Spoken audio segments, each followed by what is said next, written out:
Look, the only reason I know my own name is because someone told it to me. And now I could go to prison for something that I don't even know if I did or not. What does your attorney have to say about your potential incarceration? Mr. Gray says that if I can remember where I've been the past few months, then I might be able to prove that I'm not the killer. But given that everything people say I did, I'm starting to think that it might be better if I never remember who I used to be. I mean, revenge porn? Oh, I'm not one to judge. I don't know, that seems pretty judge-worthy. The sooner you stop caring about what other people think, my dear, the freer you and your conscience will be. Right. Well, I think our 2 minutes are up, so if there's anything specific you wanted to ask me. No, I'm only here because I'm worried about you. You mean the baby? Well, you, the baby, the future. What are your plans once you leave this hospital? My immediate plans are going to court, and then who knows? I'm just hoping that I won't end up in prison. Why, Mr. Cassadine, you're here. I shall have a talk with my sister, the mayor, about that. Esme, is this man bothering you? Not at all. So are we headed to the courthouse now, or? No, not yet. I thought we'd have a moment to strategize for your arraignment. I wonder, Mr. Gray, how much strategy is actually required to get a pregnant woman with amnesia out on bail? The police think I've killed 3 people. Yes, I know, indeed they do, but they have no physical evidence tying you to any of those crimes, Esme. Isn't that right, Mr. Gray? Mr. Cassadine, I'd like a word in the hall with you alone, if I may. Esme, I'll be right back. I'll be in touch, my dear.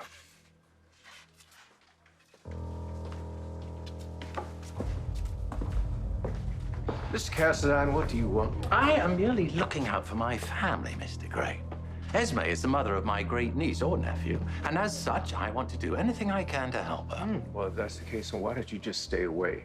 Because the last thing my client needs right now is to be seen in the company of an unrepentant sociopath such as yourself. You are forgetting yourself, Mr. Gray.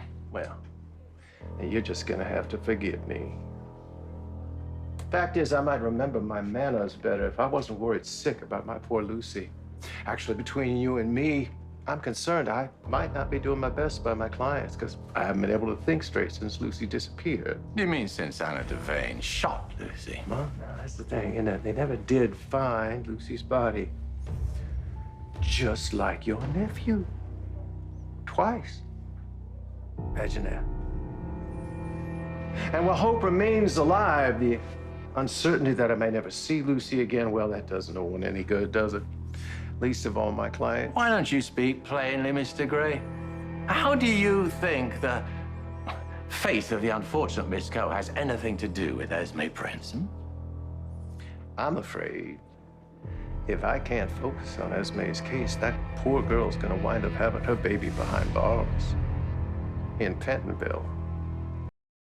Seems to me, Mr. Gray, you're making a not-so-subtle threat to undermine your own client's case in return for a little quid pro quo. But, Mr. Cassadine, that is an appalling insinuation. I would never. Well, I was hoping you'd say The that. point I make it is that sooner or later, everybody's luck runs out. And when they find Lucy, the WSB is going to know exactly what happened to her that night on the docks. Oh, I'm sure they will.